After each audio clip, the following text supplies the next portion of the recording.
कहानी की शुरुआत होती है एक बेहद खूबसूरत, शांत और ईमानदार लोगों से भरे गांव से। उसी गांव में रहते थे दो छोटे मासूम बच्चे, राय स्टार और ज्ञान भाई। इन दोनों का बचपन आसान नहीं था। किस्मत ने इनके साथ बेरहमी दिखाई थी, क्योंकि इनके माता पिता इन्हें छोड़कर हमेशा के लिए चले गए थे। अब इनका जीवन था सड़कों पर जूते साफ करना, और वही मेहनत इनका पेट पालती थी। एक दिन एक चमचमाती लग्जरी कार उनकी छोटी सी दुकान के सामने आकर रुकती है। तभी उस गाड़ी से उतरता है एक घमंडी और अमीर आदमी, हर्ष। वह अकड़ते हुए ज्ञान भाई से कहता है, ए छोकरा, चल मेरा जूता साफ कर। ज्ञान बिना कुछ कहे झुककर जूता साफ करने लगता है, लेकिन गलती से कीचड़ उसके महंगे कपड़ों पर लग जाता है। हर्ष गुस्से से लाल होकर एक जोरदार थप्पड़ मारता है। साले गरीब, पता है ये कपड़े कितने महंगे हैं? वह चला जाता है। ज्ञान भाई दर्द भरी आवाज में कहता है, भाई एक दिन हम इतने अमीर बनेंगे कि ये लोग हमसे नौकरी मांगेंगे, और उस दिन हम इन्हें उनकी औकात याद दिलाएंगे। 20 साल बाद एक नया आधुनिक गांव, जहां एक राजमहल जैसा घर खड़ा है। उस महल के मालिक कोई और नहीं, वही दो दोस्त राय स्टार और ज्ञान भाई हैं। अब वे शहर के सबसे बड़े बिजनेसमैन बन चुके हैं। पूरा गांव उनकी इज्जत करता है। हर बड़ा फैसला उनकी सलाह से होता है। एक दिन महल के बाहर आकर रुकती है एक पुरानी और जर्जर कार। उसमें से उतरता है हर्ष और उसे काम चाहिए। वो हाथ जोड़कर कहता है, एक जरूरी काम है जो सिर्फ आप कर सकते हैं। राय स्टार शांति से कहता है, काम मैं कर दूंगा, लेकिन एक शर्त है। हर्ष, क्या शर्त? तुझे मेरे दोस्त के जूते साफ करने होंगे।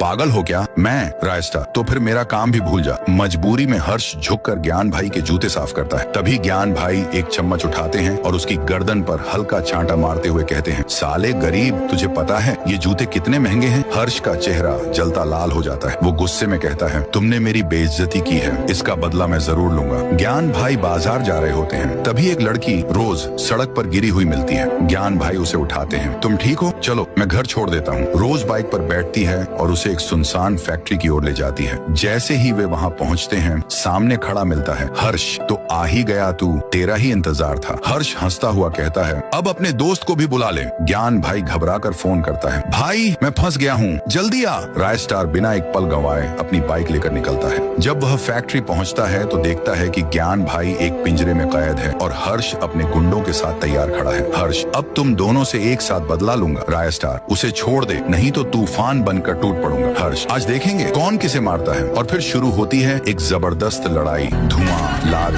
से गोलियां, अंत में धुआं छंटता है। हर्ष अपने आदमियों के साथ जमीन पर गिरा होता है। राय स्टार और ज्ञान भाई शेरों की तरह खड़े होते हैं।